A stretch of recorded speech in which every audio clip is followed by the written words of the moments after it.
Terror begins again.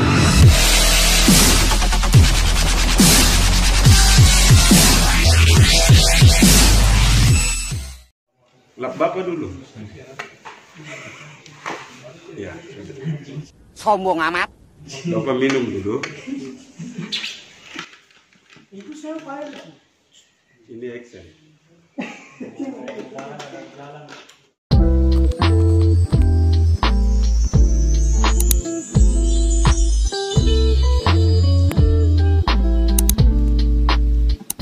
Baik, terima kasih teman saya siapa?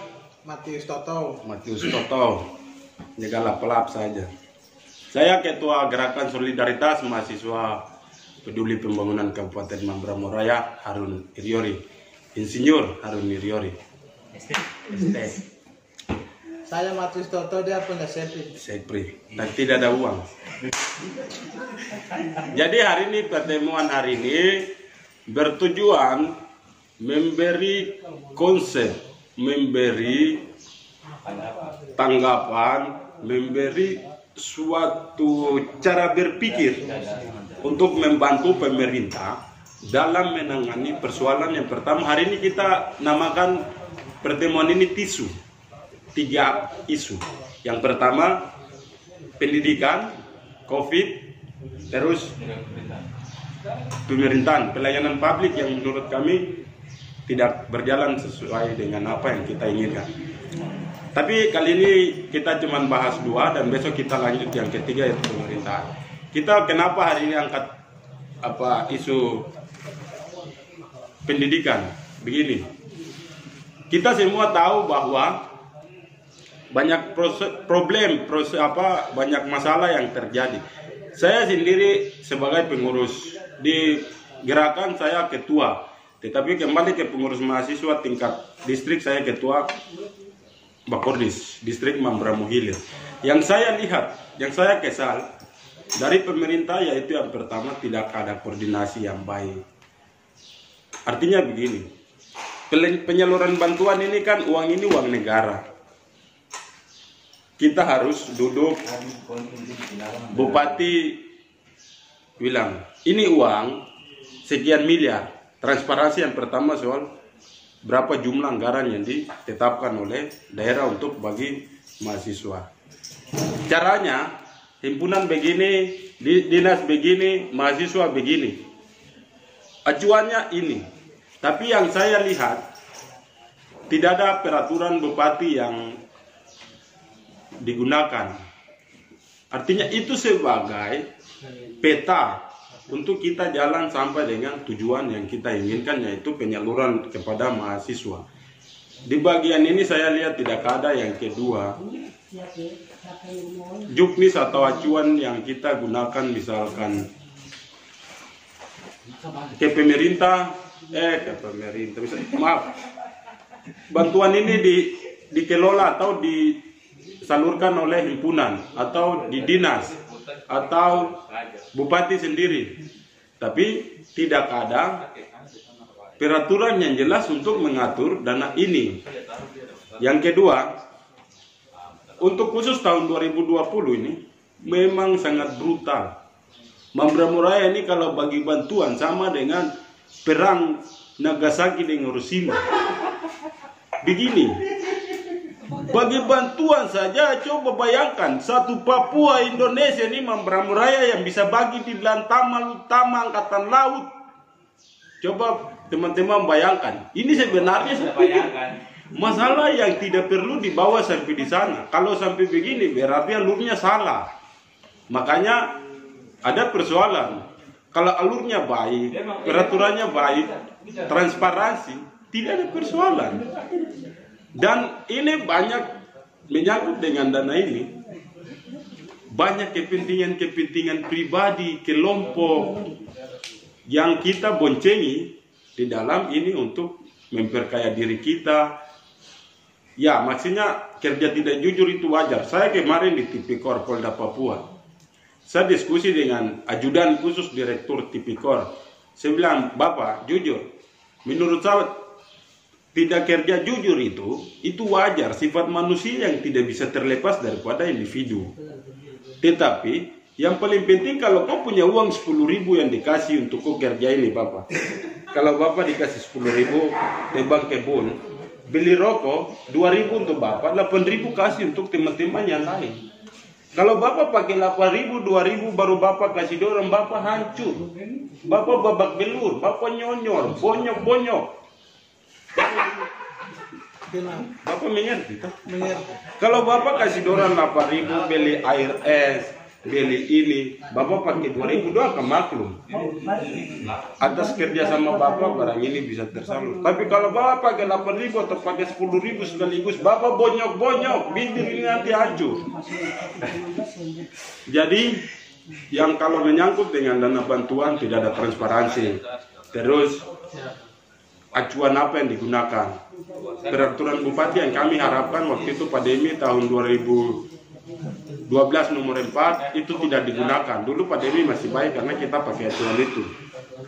Usul saya, kita usul, pemerintah harus buat regulasi peraturan Bupati baru menyangkut dengan penyaluran bantuan yang di dalamnya poin-poin tentang perekrutan mahasiswa. Itu sendiri seperti apa? Kita bicara ini. Karena kadang data juga jadi kendala, masalah besar yang jadi persoalan di publik, akhirnya mengurangi pos-pos dana yang dibagikan, disalurkan ke mahasiswa. Jadi pertama kita buat dulu peraturan bupatinya. Di dalamnya S1 berapa? S2 berapa? S3 berapa? Kedokteran berapa? Pilot berapa? Toh? Ya. Yang keempat, siapa yang berhak menerima? Terus peraturan untuk perekrutan mahasiswa itu seperti apa? Itu dulu kita perbaiki itu. Ini usul supaya ke depan pemerintah bisa buat hal itu, supaya ke depan kita bisa pakai konsep itu, dasar itu untuk penyaluran bantuan ini, supaya dasar hukumnya jelas. Paham? Benar. Besok dikerjakan. Iya. Jangan pegang laptop saya, tidak bisa ketik lihat dia itu aturan. Tisu dulu, lap dulu. Ya sudah, Bapak nanti gaji. Ya, yang kedua COVID. COVID secara pribadi kami tahu bahwa pandemi yang global, yang tidak bisa kita pungkiri, dan ini wabah yang sudah mendunia.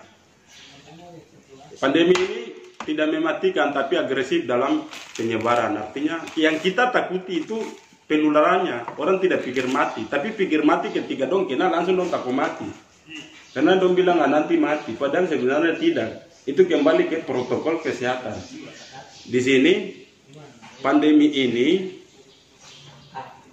saya pikir kalau kembali ke Mambramo, terima kasih untuk Pak Bupati yang sudah memberi perhatian ini kepada masyarakat lewat sumbangan sedikit-sedikit. Ya, itu kita terima kasih.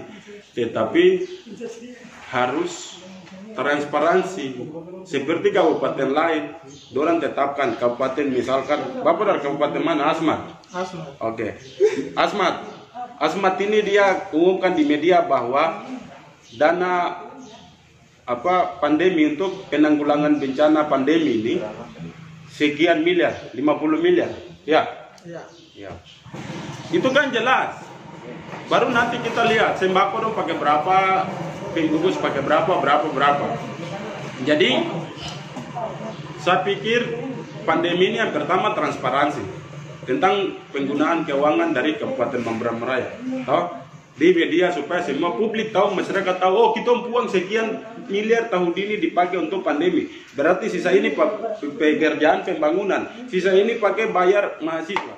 Yang kedua, persoalan ini masyarakat yang di kota ini, Bapak mau tidak mau, Bapak harus berikan perhatian kebijakan, yaitu kapal keluar, masyarakat rapid test, setelah itu orang berangkat pulang kampung supaya jangan ada ribut-ribut.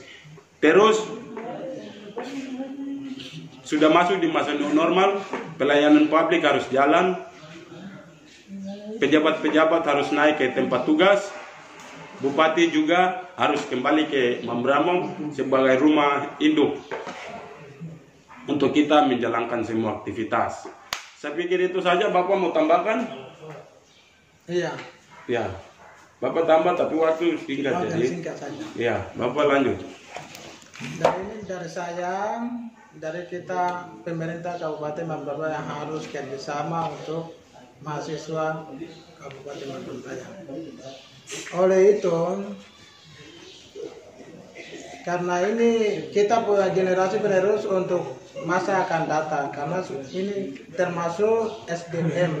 Bagaimana caranya dorang-dorang ini nanti akan membangun Kabupaten Mamberba.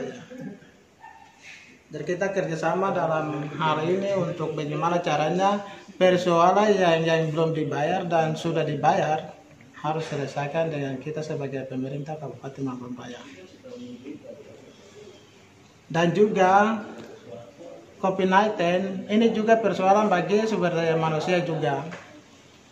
Kalau kita kurang perhatikan, kita sebagai pemerintah Kabupaten Mamberba kurang perhatikan, nanti dorang ini mati semua. Jadi bagus kita harus tanggung jawab besar kepada masyarakat kita yang ada di daerah Kabupaten Mamberba. Itu pesan dan kisah saya. Kembalikan. Terima kasih. Sabar, Bapak kenalkan dulu nama, jabatan, tempat tinggal, umur, gaji berapa bulan, 1 kali, 5. Sudah. Ya, Bapak nama. Itu kenalkan nama. Nama Atas nama saya Matius Toto Dari mana? dari kampung dari mana? Kampung Kai, distrik Lopair. Distrik Lopair. Pegawai negeri sipil kerja di bagian umum sekretaris daerah. Oke. Ini kakak laki-laki PNS, tapi dia juga turut prihatin dengan keadaan Mambramo. Beliau datang bukan mahasiswa, ini lingkupnya mahasiswa, tapi karena perhatian kakak ini, kakak datang berikan pikiran, sumbangan untuk menunjang memberi semangat untuk kita adik-adik, memberi pikiran yang baik untuk Mambramo ke depan. Begitu ya kakak? Oke, baik. Oke. Saya Harun Niriori. Saya Matius Toto. Sampai jumpa. Jumpa.